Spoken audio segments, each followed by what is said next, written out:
Can you hear me? Now you can hear me. All right, now I can hear myself much better. So let me get started again. Welcome zu diesem 240. Europe to the 240th Europe Calling. Today we're live from Hamburg. The more than 600 people participating online may be able to see us already. They can certainly hear us already from Hamburg, from the beautiful Karlshöhe event center. We're here at the Hedge Conference, the first international hedge conference organized by BaumLand Campaign and hedge rescuers. We did something a year ago and it was great. We had a celebration that everybody could get together, and today Hedge Congress, we said we can do that again. Yes, we will do that. Now I would like to thank everyone who made it possible today. What Europe Calling was mentioned by Tanya. We have a big European policy webinars, and I am the CEO of Europe Calling, and I brought 650 interested people along in the digital space. And at 6:30, Maria Noichl will join us. She's just participating in a vote in Brussels, and as soon as she's done, she'll join us online. And those who have been in the room all day long know Malin, but online you will get to know her because she's the moderator. But before she starts, some piece of information so everybody knows what's happening here, particularly people online. First of all, we will speak a mix of German and English today. This is why we have interpreters both live and online. And below the little globe on the control panel, you can select your language. As always, you can ask your questions, and you can also evaluate other people's questions with a like. And those who are offline here with us can simply raise their hands, simply indicate if they wish to make a comment. And as always, on YouTube, we're online now. That was the organizational. And now we start with Malin, who is a coordinator of the BaumLand Campaign, the Tree Land Campaign, and she will give us a short introduction into why hedges are cool, and then we'll continue with the next speaker, whom I'll announce then, otherwise we'll have forgotten it all again. Okay, and a warm welcome from me and the 150 people here on site, so to say. I coordinate BaumLand Campaign, and I started with hedges at a very early age. I grew up in between hedges and the landscape where I grew up, so I think each of us has their own story. Concerning hedges, otherwise there wouldn't be so many of us here. Still, allow me to summarize why they are important, and the people who are here have highlighted a number of different aspects, and I'd just like to summarize that so far for me and possibly many others and science, hedges are true all around us.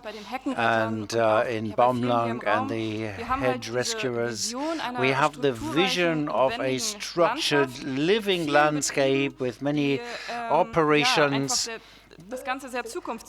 making this fit for the future. And from the agricultural point of view, this means maintaining soil, protecting against water and wind erosion, increasing the ability to store water, keeping water in the landscape, which is getting more and more important with respect to climate change. Use of soil is important. That is going to play a role tomorrow if you want to register. It's about wood and fruit and everything in the hedges and what we can take from it. So these are reserves, natural resources that we can cultivate. It's about well-being of animals and grazing, where animals can go to the grassland. They benefit from this. So that was the agricultural perspective, but we have two big crises, climate and biodiversity crisis to look at. If we look at the biodiversity, we find over 1,500 insects that need hedges. That's what a study from Great Britain has shown. And this means for foraging, for breeding, for protection. And a large part of these is endangered. And general aspects play a role. Carbon sequestration, for example. We heard that a hedge can well compete with the forest. So soil, climate, biodiversity, and resources are the four areas that present the hard facts. But beyond the hard facts, I think we can look at our hearts. I think hedges enrichen the landscape we live in. That's, of course, because I grew up in such a landscape, but also others think this is very addressing and calming, familiar. So just as a very quick run-through for the day, I'd like to leave enough time for the discussion later on. Vielen Dank. Thank you.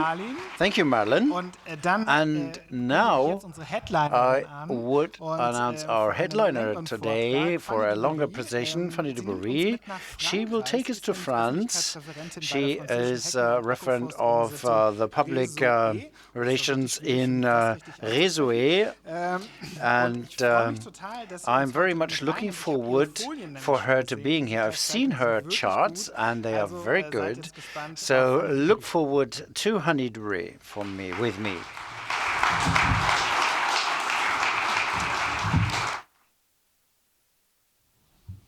So, thank you so much for welcoming me today. Vielen Dank, dass ich heute hier sprechen darf. Ich teile Ihnen gerne die französische Erfahrung mit den Hecken teil. Wie bereits gesagt, gehöre ich zum Strategieteam bei Réseau Haies. Das ist das französische Heckennetzwerk. Ich werde heute über die Situation der Hecken in Frankreich sprechen, insbesondere hinsichtlich der öffentlichen Politik. Zunächst einmal möchte ich Ihnen kurz vorstellen, wer wir sind, also das französische Heckennetzwerk. Und dann werde ich über die französische Politik sprechen, die sich ursprünglich nur auf die Nutzung, aber dann hin zur nachhaltigen Bewirtschaftung entwickelt hat.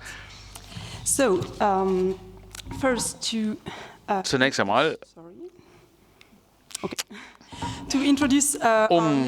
unser Netzwerk mal vorzustellen, wir sind eine Dachorganisation, die sich auf Hecken spezialisiert hat.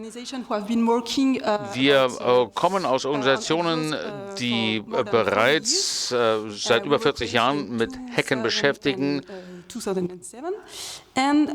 Wir wurden 2007 organisiert und jetzt bringen wir fast 450 Mitglieder zusammen, die im Zusammenhang mit Hecken arbeiten. Wir haben also eine sehr breite Mitgliedsbasis, die sich mit Bäumen, Hecken und Landschaften beschäftigen, auch landwirtschaftliche Organisationen wie Biobauern, Gebietskörperschaften und Umweltorganisationen.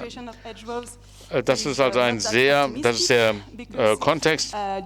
In Frankreich ist die Situation der Hecken nicht sehr gut, denn es gab eine lange Phase der Konsolidierung. Zwischen 1950 und den 80er Jahren haben wir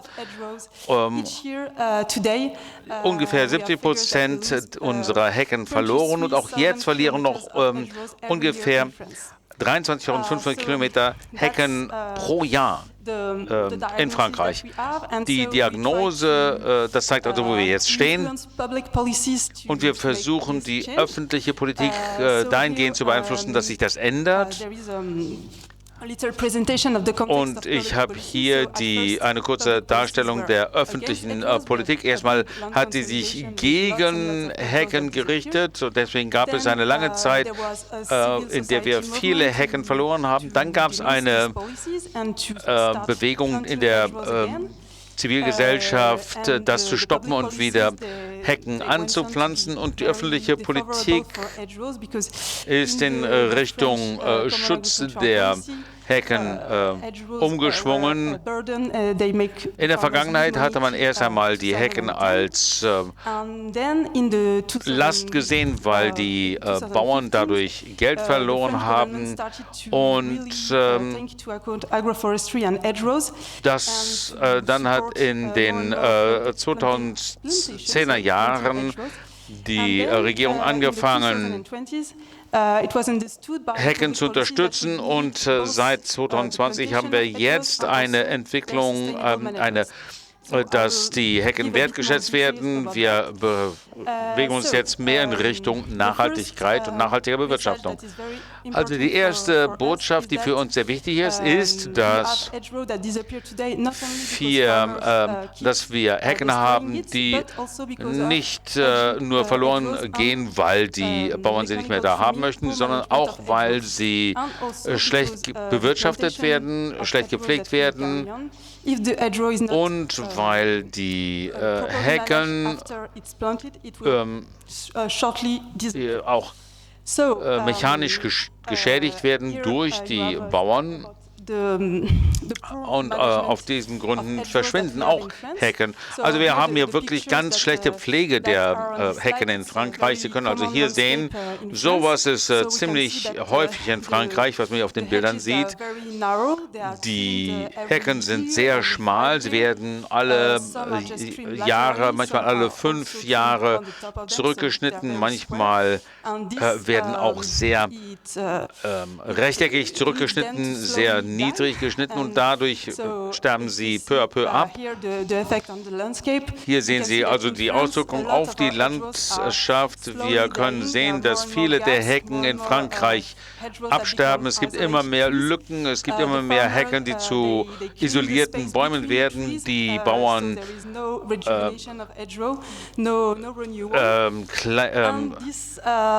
nehmen den Raum oder bereinigen den Raum zwischen den Bäumen, sodass wir immer mehr von den Hecken verlieren. Und diejenigen, die wir haben, gehen aber inzwischen eher an schlechter Pflege zugrunde. Und wir haben also hier sehr viel Erfahrung. Wir haben auch Bezugnahme darauf, was characteristic that we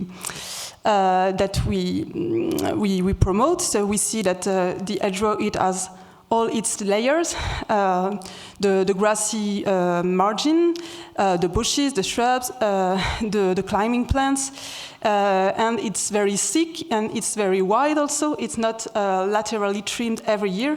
So this is one example of a healthy hedgerow that has all its capacity to rejuvenate and its biodiversity function.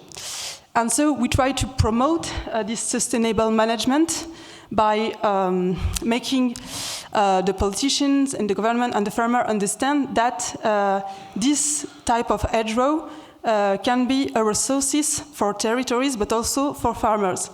Because with the hedgerow that is laterally trimmed every year, it costs a lot of money. The farmer he has to use mechanical tools, and he has to spend time to manage the hedgerow this way. And so it costs him, like you have the figures here, like €37 a year. And on the top of that, his hedgerow does not provide many services for the animals or for the culture and the fields that are nearby. When you move to sustainable management, the hedgerow can become a source of income. First, because you do not have to trim it every year, so that's avoided cost. Plus, you have a biomass production.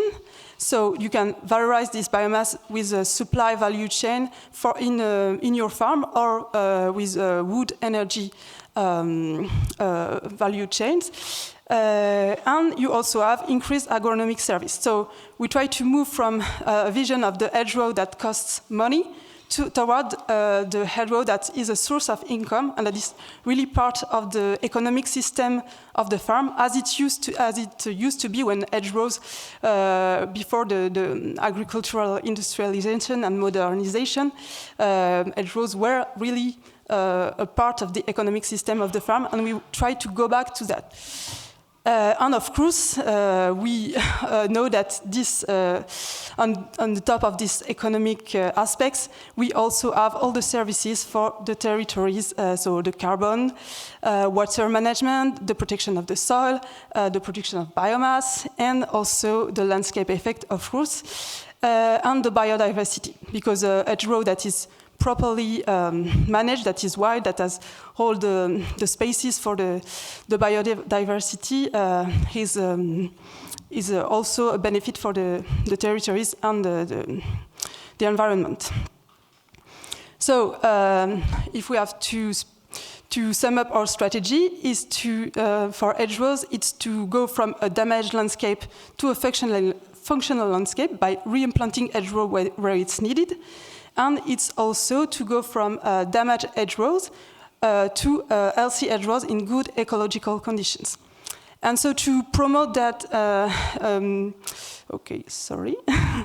to sum up, we have to associate sustainable management and replanting hedgerows to have a functional network of hedgerows in good ecological condition.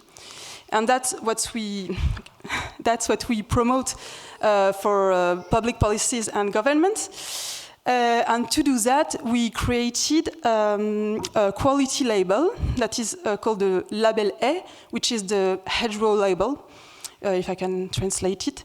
And so having a label to certify sustainable management for us was very important to promote sustainable management for farmers, because the farmers, they have lost the knowledge of these management practices. And also, it's a really good tool to promote it for public policies, because a certification can be included in different public policies, and especially when you have to remunerate some services and promote. It's easier to promote sustainable management when you know exactly what you're talking about with a certification. And there is two sets of specification in our hedgerow label. One for the management, which is mainly for the farmer, and one for the distribution. So it's a set of specification for energy companies who distribute biomass produced by hedgerows. I will just speak quickly of how the certification works. So we are Réseau Haies France, we are the owner of the label, but the audits are carried out by an independent certification body, which is called Certis. So it's important to have a guarantee that the label is respected. And so another important point is that we have three labels, because as I said, the knowledge on how to manage properly hedgerows has been lost by many farmers. So for us, it was important to have a possibility to have a progression in the label, so it's more and more stringent. The level 1 is stop the most damaging practices, so the lateral trimming every year, give more space to the hedgerow. And at the level 3, we have really the best condition for the hedgerow. It's more stringent, so you have to give more space to the hedgerow. You have to improve your management practices, and you have 10 years to do so. So the idea is that to enter the label, you have to do small efforts, and then you have to make more and more efforts every year. And we also have two management paths in the label. One, which is a silvicultural path, which is conceived so that you can harvest the hedgerow and produce wood. And one which is the free evolution path, so it's for farmers who cannot or do not want to harvest their hedges and where there is no production of wood. And so this, the technical implications are different between these two paths. So here I won't go in to describe the label in its details, but just to give you an idea of how it's constructed. Here you have an example of indicators for the level 1 and for the level 3. So the idea is to give the hedgerow more space to have rules about which part of the tree you are allowed to cut and how and when. And so you can see that at the level 3, the hedge is wider, and it's even wider in the free evolution path, because to rejuvenate, if you do not cut the trees, if you do not copy the trees, they need more space to rejuvenate and to stay healthy. Another very important part of the label is that we want to promote valorization of the wood, but without damaging the hedgerow, having an impact on biodiversity. So there is a strong criteria on how to harvest the hedgerow. Here we also promote techno-economic models to convince the farmers to manage properly their hedgerow and to valorize their hedgerow. So here you have all the benefits that you can have. Here there is an example with the wood chip animal bedding and how you can benefit your farm. Here with the improved yields, we have experiments to show how hedgerows can improve the yields. And here with the valorization to self-consumption energy, so consumption of wood chip, production consumption of wood chip on the farm. And here with the wood energy sector. So I can go back to these aspects if you want later with the questions. And then we need, the key message is that we need public support. We try to show that hedges can be part of the economic system of the farm, but we still need a lot of political and government support because we need to make these dynamics emerge and last. And so we need funding for that. We need political support for that. And also it's very important to remunerate the ecosystem services provided by hedgerows and hedgerow sustainable management because they benefit all the territory and the climate. So it's important that the farmer do not have to carry this alone. So we have in France 3 major public policy to support hedgerow sustainable management. And I will start with the Hedgerow Pact, which was launched in 2003, and it was written into law in 2005. So an important part of this pact is to set very ambitious objectives, and they are in the law today.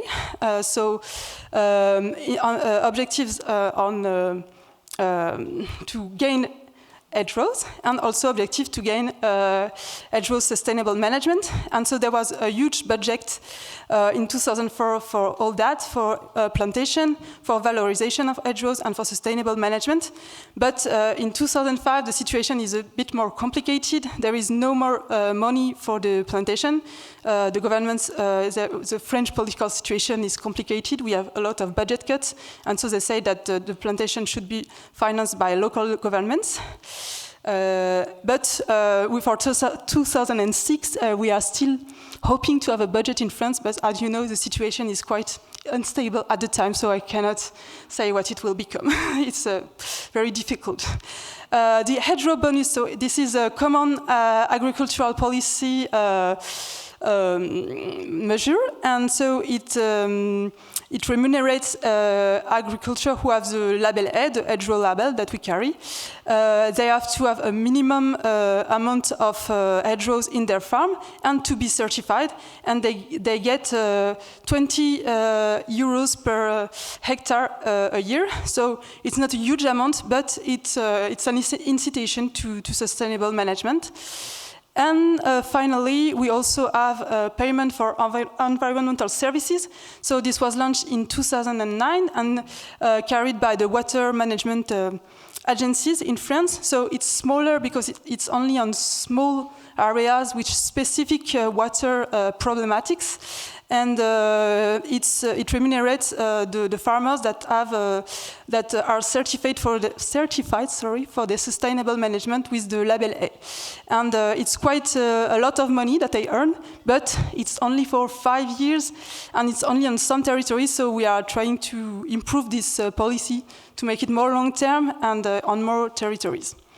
And so finally, to have a conclusion, we think that we have public policies in France that are recent, but we see that they have an impact, and we think that it's important to have a European partnership to promote them and to make them sustain, because we can see that with governments that change sometimes, the policies don't last. So we think it's really important to have European dynamic to include hedgerows in the new common agricultural policy. There is also the nature restoration regulation, which is important, and which we can, sorry, and I've just finished. And so we are happy to be here to start creating a coalition for hedgerows in Europe. I hope I wasn't too long.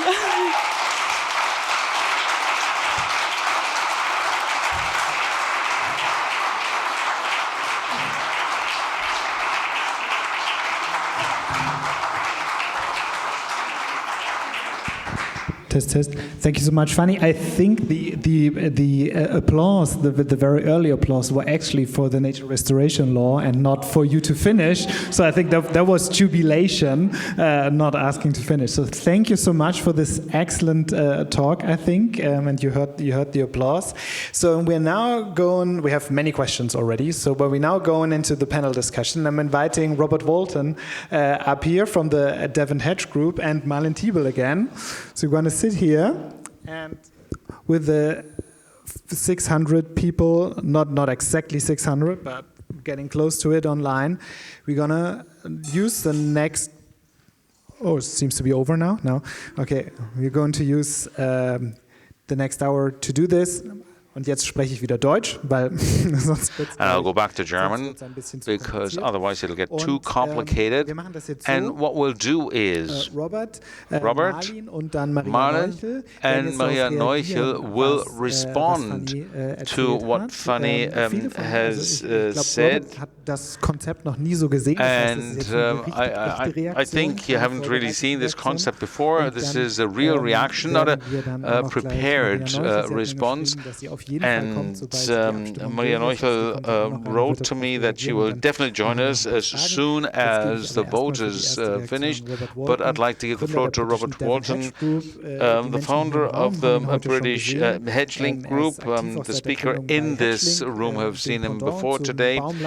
He is active in the HedgeLink and the Devon Hedge Group. So he is with the British umbrella organization of those committed to fostering hedges. And Robert, I'm looking forward to your response. Thank you very much. Yes, so much good stuff there. Thank you. Absolutely brilliant stuff. New ideas, new things that we can certainly learn from in Britain and the UK in a big way, so thank you. And your idea of a European coalition, I think, is exceptional, and we should definitely try and achieve that. So all power to you and your colleagues who are trying to achieve that. one of the things that you have as new that we don't have an equivalent of is your label, your high, what's it, high, sorry, label high, label A. You see, not only can I not speak German, but I can't speak French either. It's hopeless. Yes, hedgerow label. Sorry, but that idea of having a basic accreditation scheme where you recognise good practice, I think is really a good one, because farmers need all the support and encouragement they can get. And some of the ways we influence farmers' behaviour, well, there are three ways really, aren't there? There's by regulation, and we can use that to stop farmers from doing things. But the more effective ways of influencing their behaviour are through offering advice and guidance and recognising really good achievement. And that's what your label does. And I think that's good. And then, of course, there's financial incentives, which are really important too. And on that point, you drew attention to the fact that it's very important that farmers should not just see hedges as a cost, but they've got to see them as beneficial to their farm business and preferably producing an income or at least saving money. And there are many ways, as you pointed out, that they do help farmers. They increase crop yields in all sorts of ways. They save soil, they reduce water loss, so increasing plant growth in that way. They provide shelter and shade for stock. And that's just a few of the many ways in which benefit farmers. But you can also, of course, sell things directly from the hedge. You talked about fruits. But I think that there's huge potential for managing hedges for wood fuel. It's something of particular interest of mine. And the hedges can be managed sustainably to produce wood fuel crops, particularly as wood chips. And the research shows that you can produce wood chips economically and efficiently. So during my presentation, I put up a slide. I didn't have time to explain it, but that showed a hedge in Normandy, which was 80 meters long. And that hedge had been coppiced using tree shears, powerful machines, and it took just 1.5 hours to coppice a whole hedge. That hedge was then, the cut trees were fed into a big chipper, and that process took another hour. The chips were then taken back to the farmyard where they were put in a shed, and after 3 to 4 months they self-dry for a process of natural fermentation. The chips produced from that 180-meter hedge and that 2.5 hours work was sufficient to heat that farmhouse for the whole winter. So it was a complete win all the way around for the farmer concerned. So another point which I really liked about your presentation, if I may, was that you drew attention to the fact that we have to concentrate not just on planting, but on planting and management at the same time. And it's only if we do that will we get sustainable networks. And the management aspect is, as other speakers have already highlighted, Noichl in particular, is absolutely critical because hedges require management. And I suppose there's one thing, if I may to be a little controversial, that I would disagree with you, or not disagree, but I would say there are other ways of doing it. You suggested that lateral trimming is something that wouldn't be considered good practice. But, excuse me.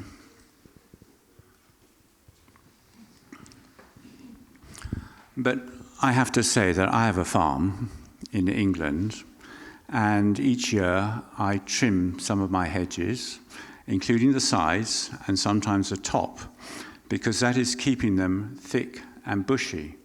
And that's a state which is particularly favoured by much wildlife. But of course, I don't cut them hard each year. I allow them to grow out that little bit. So as Noichl says, the hedge can breathe. But I suppose in Britain, it's, we have this long tradition of trimming our hedges. And the flail mower, round and round, is a very quick and efficient way of doing it, which is why I use it on our farm. If you don't do that, then you're locked into a cycle of rejuvenation, because I think you recognize that hedges have to be rejuvenated, but you probably have to rejuvenate your hedge often, every 15, 20 years, and that's a very expensive and very time-consuming operation. And I don't think it's actually best for wildlife, because the wildlife does like it thick and bushy. But inevitably, of course, hedges start to get gappy at the base, and they need rejuvenation, whether by laying or coppicing. How am I doing for time here? You all right? I got a little bit more time, have I? Just a little bit more. So, so the other thing I'd just like to stress. Now, well, there's one thing really, margins. You did mention margins, but how very important it is. And the audience here has already heard this from me, so I forgive me for repeating it, but many people online have not, is that margins are so critical to the biodiversity of a hedge. And we must not forget the benefits they bring. So let's not just manage the trees, but manage the margins as well. And then a final comment on how the system the support system you mentioned in France and indeed the EU matters. I mean, it's just, we are diverging further and further in Britain from that system. And I personally regret that very much. But we do have support systems for hedges. I mean, many of the benefits that hedges deliver are delivered to nature and to society, and only a proportion of them to farmers. So it's only right that we should help pay for them. The taxpayer, the public, should help pay for them. And we have various systems to help with that, but our basic one is something called the Sustainable Farming Initiative, where farmers can sign up for that, and they only have to do three things. They have to, first of all, produce a map of the hedges and assess them, but they don't have to manage them, but they have to assess them to say what they're going to do. And then if they are going to cut them, they need to cut them sensitively, so they cut them on a 2 or 3 year rotation, or they do this incremental cutting where they're allowed to get a little bit bigger each time. And the third thing is that it promotes hedgerow trees. So we haven't talked much about hedgerow trees today. We've talked about hedges developing into lines of trees, but actually those standard single mature trees in hedgerows are enormously important in terms of our landscape and biodiversity. And we should really look after those and promote those trees. So on that point, I would just say again, the coalition idea is brilliant and the label idea is brilliant, and to say thank you very much. Thank you. Wonderful. Thank you so much, Robert. Thank you so much, Robert. Vielen Dank. Thank you. Before I hand over to Malin, Fanny, of course, will have opportunity now. Fanny will get the opportunity to respond to what Robert said, and I got 2 questions from the online chat, which I'd like to ask here. One, unfortunately, there's no name to it. I still ask it. Since when do you have the hedge label, and the request, the demand for it from farmers and for sales, and where is it funded from, this path of the free development that you've shown as the 2 paths? So maybe you could explain on how it is funded, how it's financed, and what is the demand for it.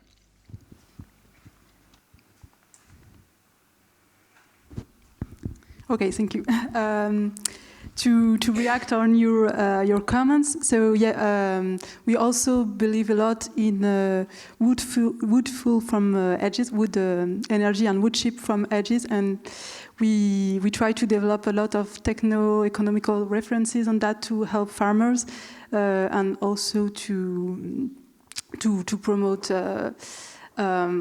economically viable ways to do it with new materials and stuff. So it's really an important part of our activity, and it's getting more and more important in France, and especially with the hedgerow pact, the public policy of the French government. There was a specific call for project on that topic, with the possibility to buy machines to copy hedgerows and other material, and also the possibility to do studies to quantify the biomass on a territory and to create new value chains in new local value chains with hedgerows. So this is something that we believe can really help farmers being convinced that hedgerows are important for their farms. So on the lateral trimming, yes, I think in the label we have a specific sets of specification on the low hedges and on the hedges that are trimmed laterally and on the top to make them have more biodiversity. So it's I think we should compare our references on that to see if it's to see how deep, if it's very different from your increase. How do you say incremental? Sorry, incremental trimming. And so about the online question, so it was created the hedge label in 2020, and we are the money that we received to promote it. It's from the French. We have money from the French Biodiversity Agency, from the Ministry of Agriculture, from the Sustainable Energy Agency in France, so also a public body. And finally, we also have foundations and private funding from companies. So it's half between private money and public money. And we also have the certification. The farmer, they have to pay for the certification costs, so that helps also maintaining the label animation. And the other question, I'm not sure I really understood it. It was about free evolution. No. I think it was about the two paths that you showed, and the question was whether, I think the question is whether the paths make a difference in what you get as remuneration, and where the remuneration then is coming from the payments. The difference between the two paths is that the scientific literature and the technical references show that if you don't want to rejuvenate your hedgerow by cutting it, you have to give it more space to rejuvenate by itself. So if you are a farmer and you don't plan to harvest your hedgerow or to coppice your hedgerow or to rejuvenate your hedgerow by maintaining it, you have to give it more space so that it can rejuvenate on itself. And so that's I think we could translate the specifications in English because we have not done this work. It's only in French, but I think it could be interesting to have it translated in English to have a more technical debate about it. But well. Right. Excellent. And that was the last part of that question was also how many of the labels have already been awarded? So how many hedgerows have a label? We have today about 1,000 of farmers that have the certification. It was really helpful that the hedgerow bonus from the Common Agricultural Policy, at first it was €7 per hectare, and so it only covered the cost of the certification, so it wasn't really, a real bonus, but now it's €20 per hectare, so it's better. We have farmers that are more interested thanks to that. And we also have energy providers that are in demand for wood that is certified. For instance, we have a big energy provider that is called Engie in France, that is a big national company, and that has planned to have 20% of the wood from hedgerow must be certified in the wood chip that they buy. So we also have a demand from the energy sector. Vielen Dank. Bevor jetzt Malin reinkommt. Thank you. So before taking Malin in, I would like to welcome Maria Noichl. Hello, happy to see you here behind us on the screen. Thank you for joining us and taking the time. We know tomorrow there's a strike in Belgium, so this is why you need everybody in the parliament to cast your vote. So great, you made it. You didn't catch the beginning. So first of all, I'd like to present you to the audience. Maria Noichl is Europe parliamentarian from Bavaria, Rosenheim. So on the panel we have Bavaria, besides France, Germany and England.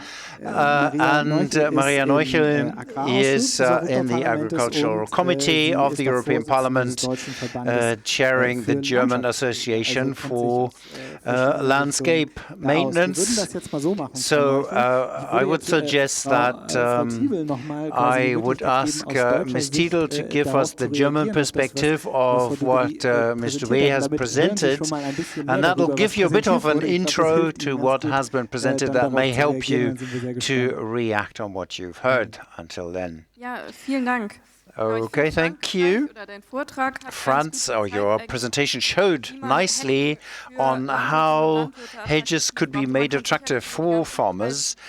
Of course, we could discuss the details, and if I can summarize it, the things that I have heard was that this is an attractive premium. We discussed the height for sustainable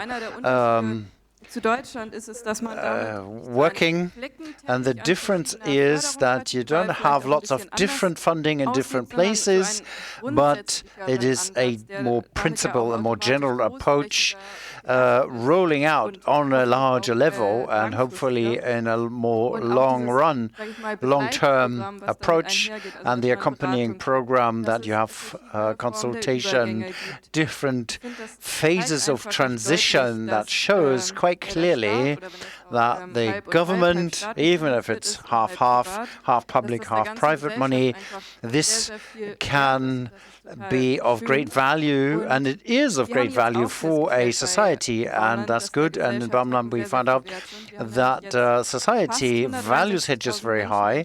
We have over 160,000 people signing our petition, so feel free to join. The petition was for more trees and hedges, 100,000 kilometers of hedges, which we've been demanding. And so we have a wish in society for a change. The situation is different in the different German states. There's different programs for better hedges and more hedges, and compensation as well as the main instruments. In Germany, often the hedge is seen as a nature conservation element. So what I think is good that management and nature conservation is brought together, that there are value-adding chains that help the farmers. We have scientific presentations as well in the program. So science gives us the knowledge, we have the desire in society, and that is why we have the demand to policy to listen to this. And there are initial initiatives. For example, we have the program Natural Climate Protection, working for more hedges. But this doesn't have the long-term, broad-range aspect to it. Super, vielen Dank. Great, thank you very much. That was a wonderful summary as well of what we've heard so far concerning the hedge bonus from the French program and what this is all about and what Germany doesn't have.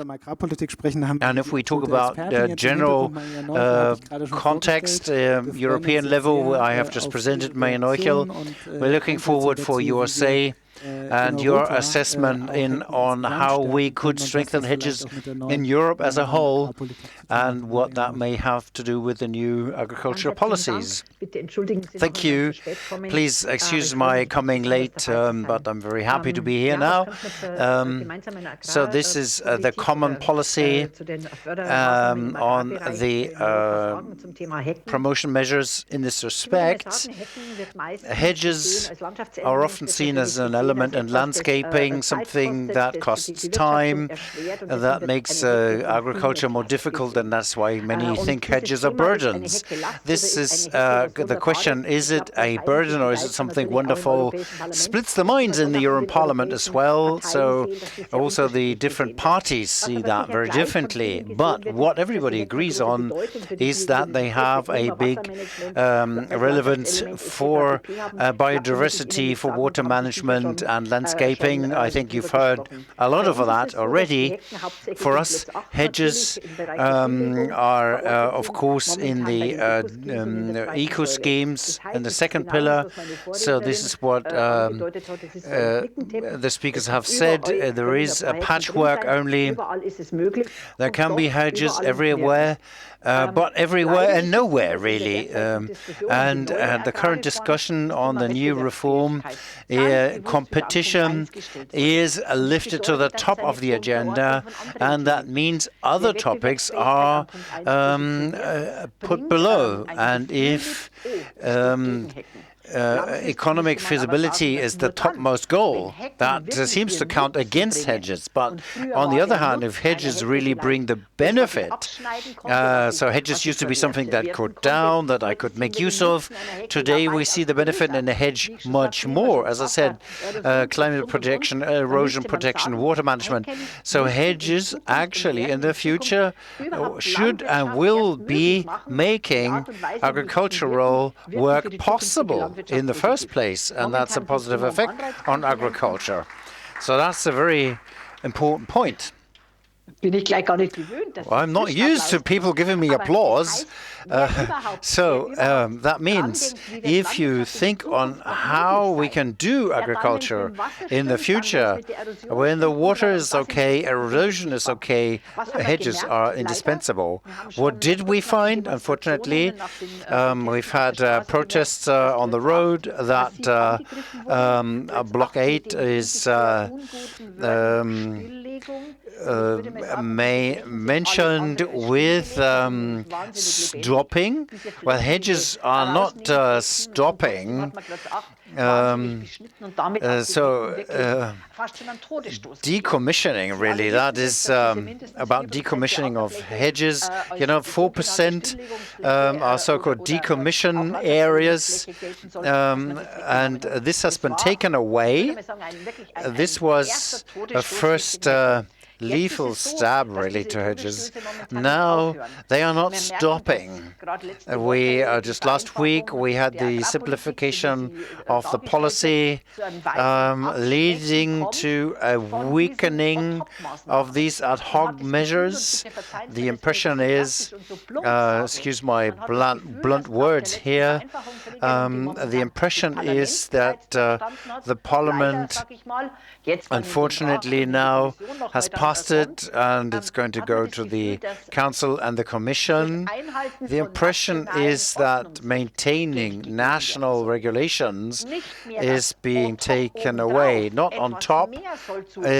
Something more should be giving additional money, but it was weakened in such a way that the European level is going to be cut out, and there will only be the national level, and there will be the national regulations. I could bluntly say, you get money for stopping at the red traffic light, and this is a pity because this money will be missing elsewhere where we can really control things, and hedges are very important here. So what do we need to do? What's left? The maintaining of landscape elements is still inside, and also the prohibition of cutting hedges during the breeding period.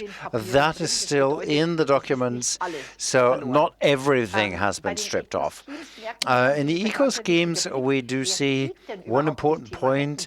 Who looks at that? Hedges. So it's 16 countries that have a hedge promotion in their eco schemes, and we do know that, for example, in the second pillar, there's lots of this in nature conservation. Was it going? Unfortunately, it's not a good message. The climate goals are watered out, are diluted.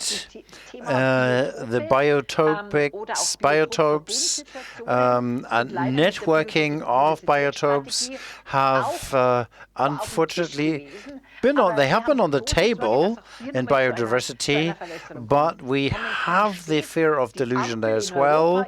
Currently, the traffic light in the economy is strengthening competitiveness and freedom of movement and freedom of moving around, and that seems to include hedges as well. So I think we have to make clear that public money has to be used in for public benefit. That means just keeping to the law is not enough. We have to make clear how much additional value hedges bring. We have to understand that the hedge is the third dimension in Greenland or arable land. We have to make sure that money will be taken up. That's why we have the programs mentioned. You have to make clear that only if we have a very good economic incentives in times where competitiveness is at the top of list, hedges have to be maintained. This is well invested money in different hedges. The ecologic benefit and climate water benefits, all that has been mentioned. I'd like to add one point concerning shade. Shade was seen as a problem in agriculture. Less shadow, more production. I think that is just changing now. In the weather situation of the climate, we do see that shadows on grassland is good. It gets into the focus, especially for the countries in the south of Europe. So a hedge could live a renaissance here by creating shadows, shadow edges, and the wildlife corridors. These things are still on the table with big effect. So that is my short input for the time being. Protecting hedges means protecting the future agriculture. If you plant hedges, you invest in agriculture. If you cut them down, you don't see that that agriculture is sitting on the same branch.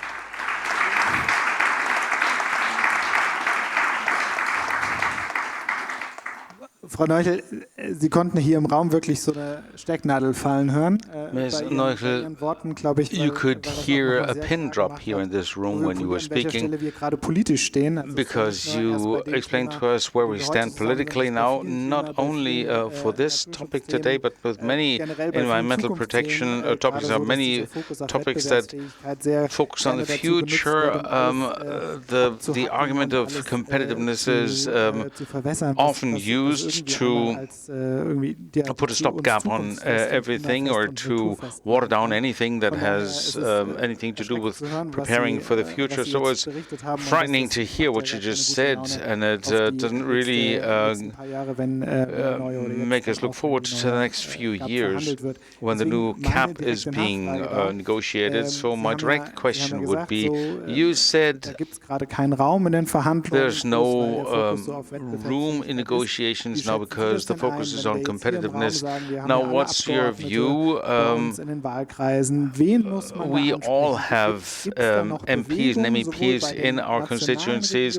Who do we need to contact? Are there any possibilities, any options with the national or European governments? The 600-700 people participating today, if we start writing emails, who do we need to contact in order to influence the cap? Well, the question is, what cap do we speak about? The last one was a thing of the past. It was already modified with 6 packages, modification packages. It's only been a little bit of a short time that it's been active, and there's been 6 modification packages. But by removing some standards, the European level has nearly been destroyed for the cap.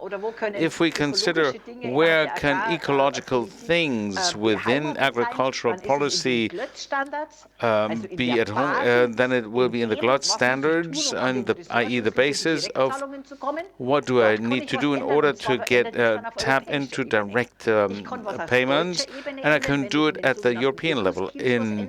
At the German level, I can do that if I do something in the eco themes, and I can do it at the Bavarian level by manipulating other aspects. What really happened was a shift of the European level, i.e.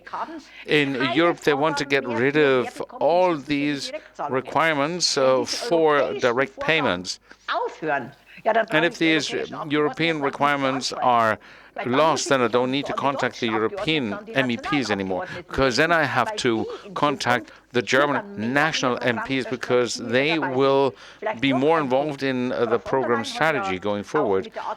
Another point, Ms. von der Leyen has modified how the budgets are modified, so that it's no longer 500 individual budgets that are relatively targeted. And she said at one point she would like to have 27 budgets, sending the money to the member states, and then they take care of things. If that happened, then it would be the depowering of the European level, returning devolving powers to European member states. And if the member states decide, then the country that has higher standards will damage their own farmers. Say if Germany had higher standards and France had lower standards, then the German farmers would be in a poorer position than other European farmers. So this would be a downward spiral, a race to the bottom, because then national legislators would want to impose as few restrictions on farmers as possible. If we have it at European level, then we can have the same standards across the European Union. But that is something that is being under attack right now. now. The suggestion is to give the monies to the member states and they redistribute it themselves. That is, of course, on the table. Of course, this is a bit oversimplified the way I'm showing it here, and I'm not sure how this has an influence on what is possible in agriculture. Because if the budget is renationalized, then so will be policies, and then standards will tend to lower, because no member state will increase standards for their own farmers if the neighboring countries don't do the same. That is really dangerous, and therefore I would always contact both levels, particularly in the Agricultural Committee. Hedges tell them a hedge is not nice to have. The hedge is not the cream on the cappuccino, but it is the cappuccino. People need to understand this. Thank you very much. Und jetzt würde ich einfach mal hier das Publikum, I'd like to open this for the audience. I think there's a lot of energy in this room now. There was in the past before as well. So please indicate, do you have any questions to our panel? I see someone requesting the floor at the very back.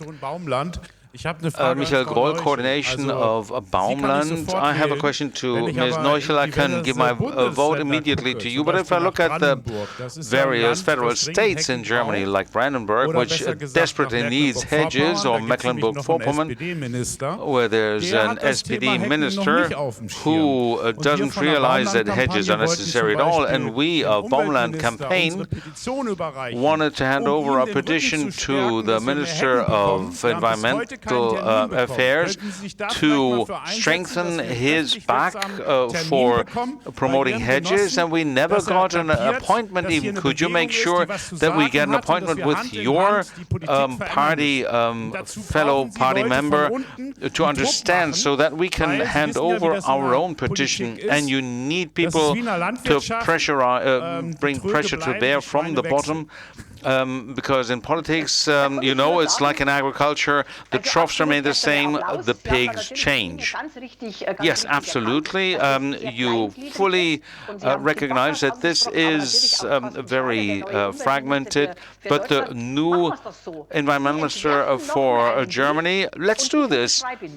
You design a letter and I sign it, and I sign that I'll be with you when we hand it over to Mr. Schneider, because that's what it's all about, is to demonstrate that this is not a contradiction to agriculture, but that it is that it means a multifunctional agriculture, and that if I can do something as the environmental minister that will also support agriculture and help them continue doing agriculture going forward, then we should do that.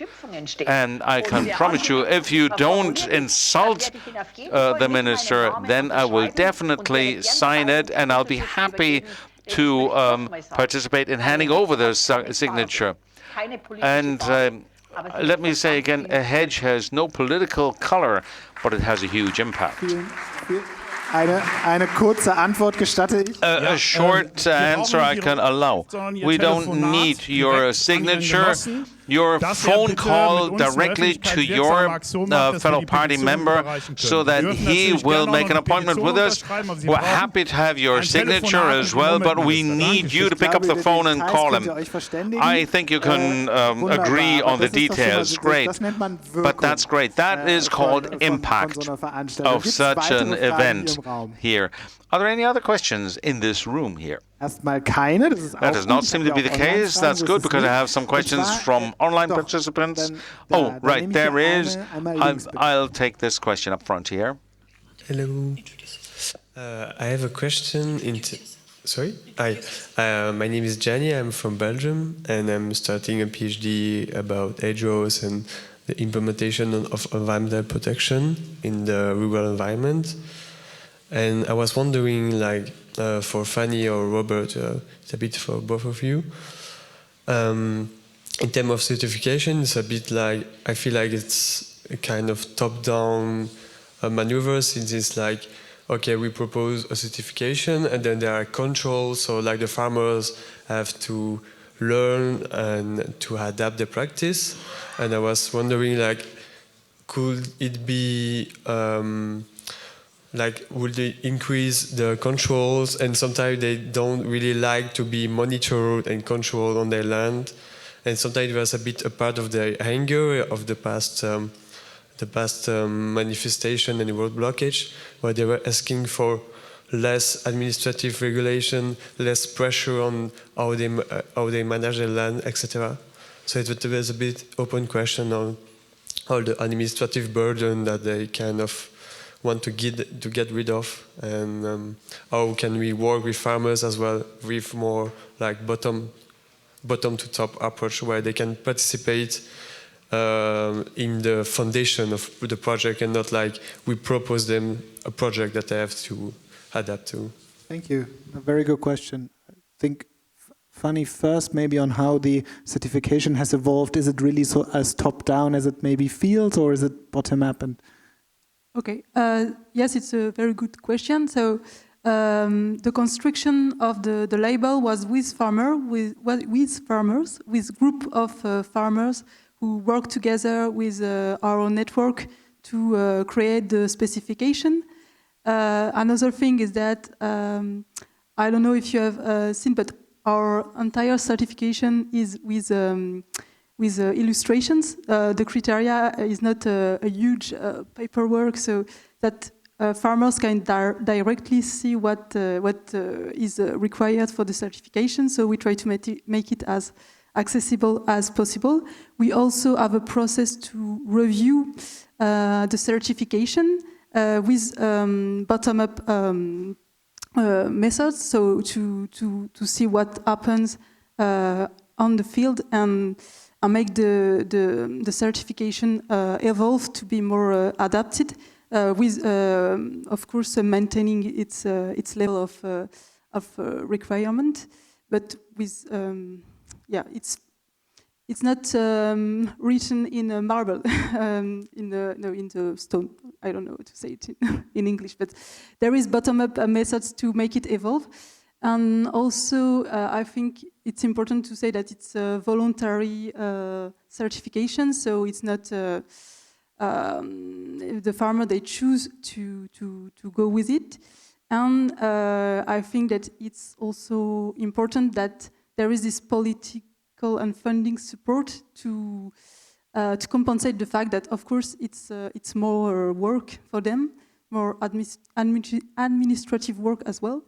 And we also have a specific process with the controls, with the certification body, with the methods to when if a requirement is not completed by the farmer, there is a whole process where he has time to modify his practices. It's not like he's excluded from the label right on. So there is this flexibility as well to make it like a tool to help the farmers and not to control them. Mm. So who is actually coming for the controls? Are those other farmers, or is it people from your group, or who's doing the controls? Yeah. I mean, you said controls is like kind of help as well. It's a kind of supportive control, I would say. Yeah, it's a certification body, so it's not other farmers, but we have specific formation for them so that they are really competent, that they understand the mechanism of the label and the farms, so that these controls can be as fluent as possible. Yep. Thank you. Just gonna do two online questions, zwei Online-Fragen. Hier noch die ganz viele Likes auch bekommen. Well, two online questions that received lots of likes. It's more of a comment, the first one. It says, basically, an important topic. A lot of trees are removed without replanting them, cherry, laurel, etc., which is also bad for biodiversity and soil structure. So maybe Malin can say, how much did you spoke about this in the course of the conference? What you can do as a private individual if you don't have agricultural rural areas, but gardens, maybe you can talk about what people can do there. Ja, danke für den Kommentar. Well, thank you very much for the comment and the question. Ich meine, wir tun ja jetzt gerade alle was Well, dadurch, dass wir hier we're sind. all doing something by being Bäume here und right Bäume, now. das funktioniert ja nicht And so. trees and hedges are all very well, but it doesn't work without people. Dazuschalten und sich informieren. And it's good that people Idealerweise should das join Wissen us auch to get weitertragen. information and Und dann, possibly kommt's ja so ein bisschen auf die multiply Person an. Also wenn this die Person knowledge, zum and it depends on the Beispiel person. Land hat, If würde ich a ihr person oder ihm owns einmal empfehlen, land, auf I eure would Website zu gehen, da recommend gibt's eine to them Förderübersicht. Oder wenn das Land to visit our bewirtschaftet. website. Und da There's kann an man dann, overview of subsidies available, festlegen, or ob man if you also im manage Bundesland ist, land, was depends on pflanzen what oder federal pflegen state you're möchte. in, what Und you dann want spielt diese to Datenbank quasi das either passende plant or Förderprogramm aus. Wenn man kein maintain, Land hat, and kann man schon then mal you schauen, can see was, what also subsidies wer are um dich herum available. hat Land. If you Was have ist no zum Beispiel mit land of Land, your own, das you can Kommunen, see also who einer else Kommune owns gehört. land. Was For ist mit instance, den the land Hecken, die owned der by the Kommune gehören? municipality. Wie ist What das about mit the der hedges Kirche? owned Das by the ist auch municipality? oft ein What about the großer church? That's a Landeigentümer. big real estate Genau, da gibt's zum owner. Beispiel auch so And Kriterien, there are certain Kataloge, criteria, die dafür sorgen, dass es nach catalogs of criteria, Standards verpachtet wird, zum Beispiel auf der Website. making sure that land is leased according to the requirements of society at large. You could also vote for political parties that are not for a rollback in the common agricultural policy. You can plant your own hedge. You can support initiatives such as the hedge rescuers. But if I look around to see how many farmers are struggling to survive and who have a hard time trying to sell their produce, well, don't let them down. Buy from them. I think it's time to act both in the micro and on the micro and the macro scale, so everybody can be a cog in the wheel, changing the world and maybe creating a bit of more hope. Because once we throw in the towel, once we lose hope, there's nothing left really. Thank you very much. Very strong statement. I'd take another online question. Well, Maria is asking to take the floor. For many years, I was a city councillor in Rosenheim, and what you can always do in every community is let's create a hedge atlas. Let's see what hedges we have in a municipality, and let's commend the people who who maintain them, because oftentimes there's only complaints when something doesn't work out. So approach those farmers who maintain hedges and do that together with local politicians, and just check what hedges are there, where do we have great hedges, why are they great. So we really have to shine a light on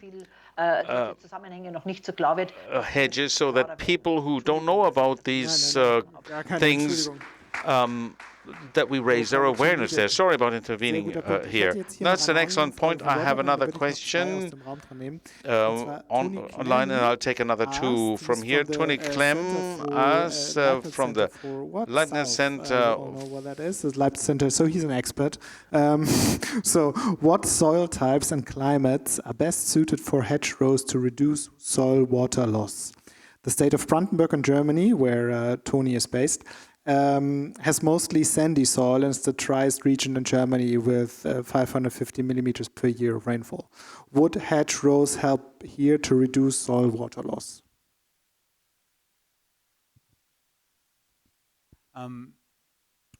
Hedgerows, I mean, have been planted for a long, long time to control water loss. So typically a hedgerow will reduce the speed of wind flowing over the land for up to 20 times the height of the hedgerow, so over a considerable distance. So that means basically if you're establishing a hedge to prevent both soil loss and water loss, then the higher the hedge is, the better. One point is, though, you don't want a really solid hedge. You don't want a hedge that's like a wall, because that produces turbulence behind the hedge. hedges have to be able to, about 40% of the air has to be able to go through the hedge, and that creates a smooth flow. But particularly on where you do have sandy soils and where water loss is a problem, hedgerows have a major role to play in water conservation. Thank you very much. Noch Fragen aus dem Raum? Ich glaube, da war noch eine. Any more questions from here in the room? There was another one here. Hello, I'm Noichl Adams. I was speaking earlier on today. I work a lot with hedges in England. It's more of a statement really than a question, and touching on something that was just said. The involvement of communities in hedgerows and the interest that they can have in the hedgerows around them is a particularly powerful tool in itself, really. And where I live, we've done lots of... We've done a town survey of all the hedges with the cooperation of landowners, and that creates the interest from local people. It makes the farmers, hopefully makes the farmers feel proud of the fact that they've got something which everybody values, and it's not a them and us situation. And I think introducing a hedgerow survey, which helps people identify plants in the hedge and give them a grade of where they are in a life cycle, etc., is a wonderful way of gaining community interest in the hedges in their small area. Thank you very much. Yeah, Robert responding. Nigel, thanks for that. Can't agree more. I mean, if you want to influence the behaviour of farmers, and after all, farmers look after most of our hedges, then I think there are two main ways of doing it. One is you offer money. And that's a very powerful way, but it's only short term. When the money goes, and it often does go, then the old behaviors revert. To achieve long-term changes in behavior, the best way of doing it, the people who are going to influence farmers most are other farmers. And there's a lot of that work certainly going on in Britain in getting farmers to work together. So outside people come in and facilitate and advise, but it's the farmers who share experience and invite each other onto their farms that have the most impact. But then, as Nigel says, local communities are also very influential in that respect. So there's a real bottom-up process in working in changing behavior and real recognition of the value of hedges. Thank you very much. Any more? Noch da. Charlotte. Charlotte Kremer von BaumLand. Charlotte Kremer of BaumLand. Mit dem Ausblick und dem Wunsch geendet, dass wir... Fanny Duperray ended on hoping to establish a European cooperation. Now, would anyone on the panel have ideas on how such future cooperation could look like? So, European cooperation, Malin is picking up the microphone, then Maria. Well, we had a joint dinner before we started this Congress, and we were throwing around a few ideas whether maybe we could have a Zoom call of all organizations that are committed to hedges internationally, if we could do that twice a year. And we could do that kind of thing. It's nothing that we could already rely on, but a first step has been taken with this Congress. Now, Fanny, what would you say? Yes, I think it's an important first step today. And of course, yes, Zoom meetings could be very interesting to know a little bit more about each context in each country and be more efficient. And maybe also we could have events in Brussels to influence the European Union and the Member of Parliament to make them be aware of what we do. And I think, yeah, it would be a good step as well. Very good. Und mein Goldfischgehirn hat natürlich Maria Noichl direkt vergessen. Well, of course, my fish brain forgot Maria Noichl, of course. So you have the floor. Yes, 2 years ago we established Landcare Europe in Brussels. It's an organization where different organizations got together to that look after the landscape. They are organizations that bring together farmers, politicians, and society. So through Landcare Europe, it's supposed to be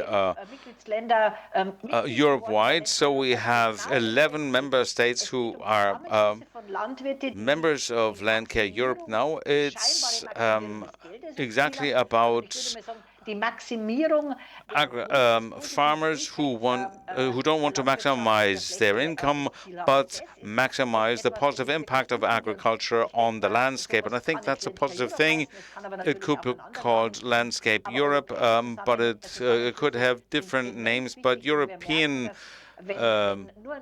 organizations are very important, because if you stick to the national level, then a lot of information is lost, and we also need the coverage so that we can see the different landscapes across Europe that are really quite diverse across Europe.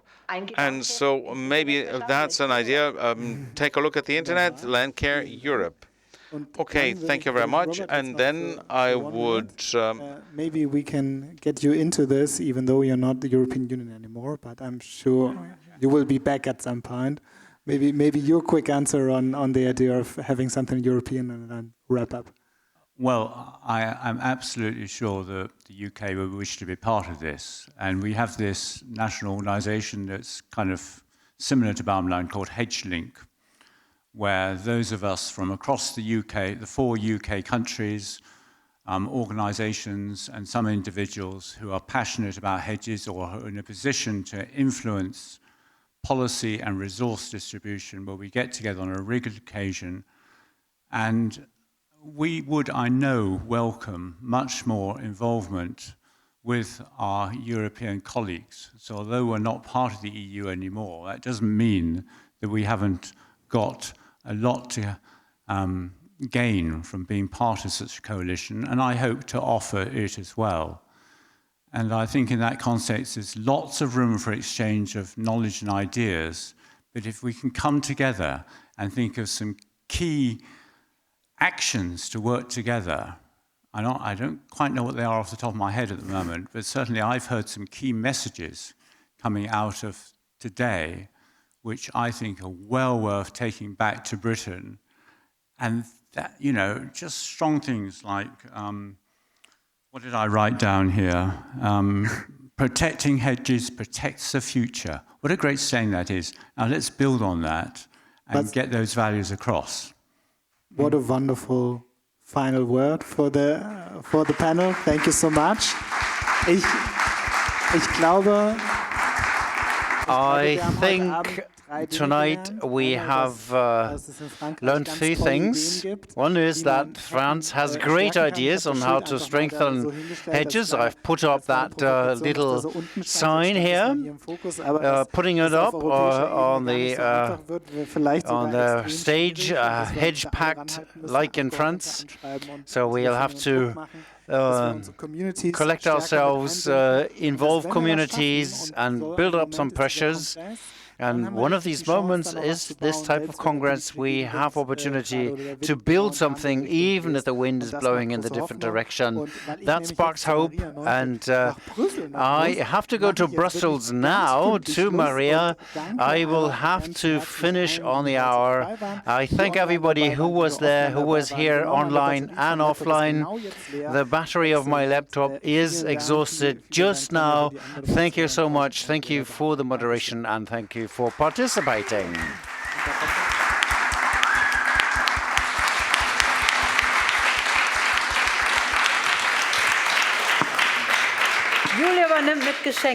So, Julia is doing the presenters. So, for everyone, we have a little present.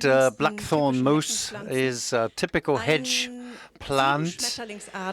7 butterfly types depend on the blackthorn for food. 1 for you, 1 for Fanny, and please take 1 for Maria.